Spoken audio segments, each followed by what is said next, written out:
Sir, how do you know that the person you are with is the right person for you? Whoa, popular, eh? It once happened.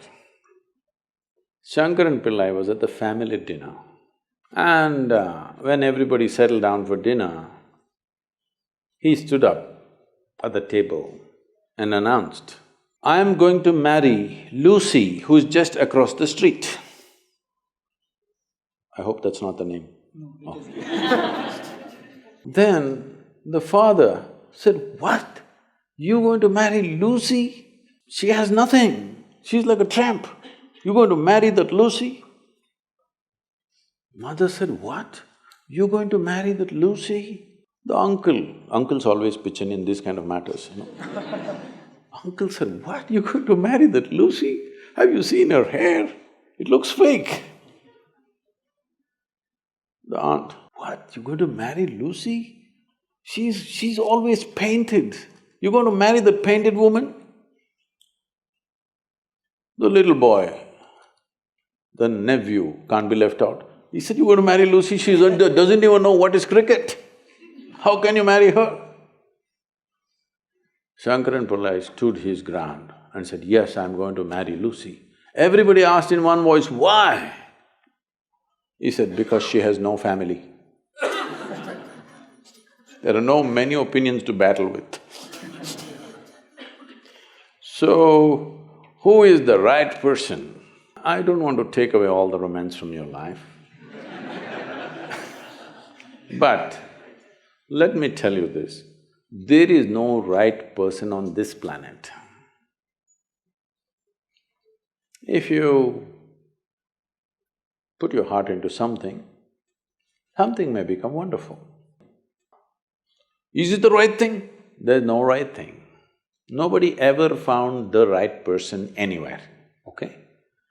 If you get into that kind of unrealistic mindset, "I have found the right person," oh, you will be soon disappointed.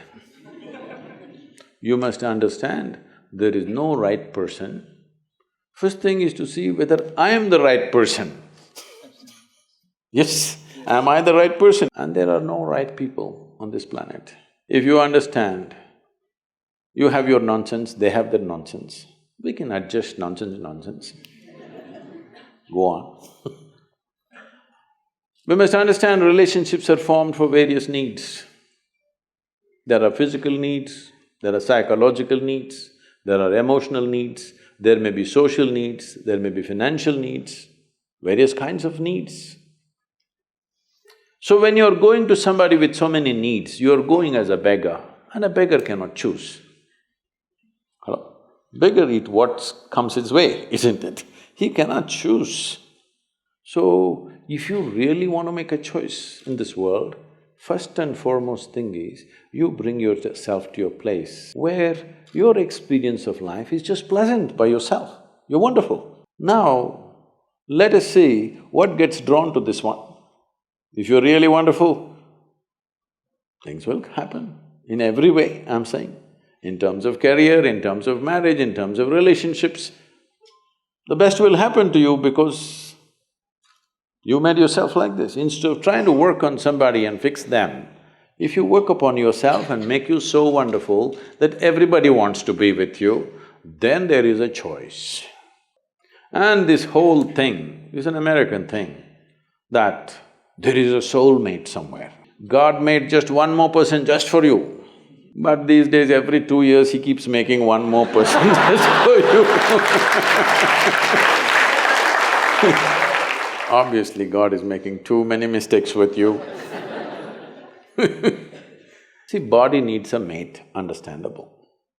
Maybe psychologically also you need a mate, understandable. Emotionally you need a mate. A soul cannot need a mate. So soul doesn't need a mate, nor was some person made perfectly for you, okay? This creation makes all kinds of unique idiots.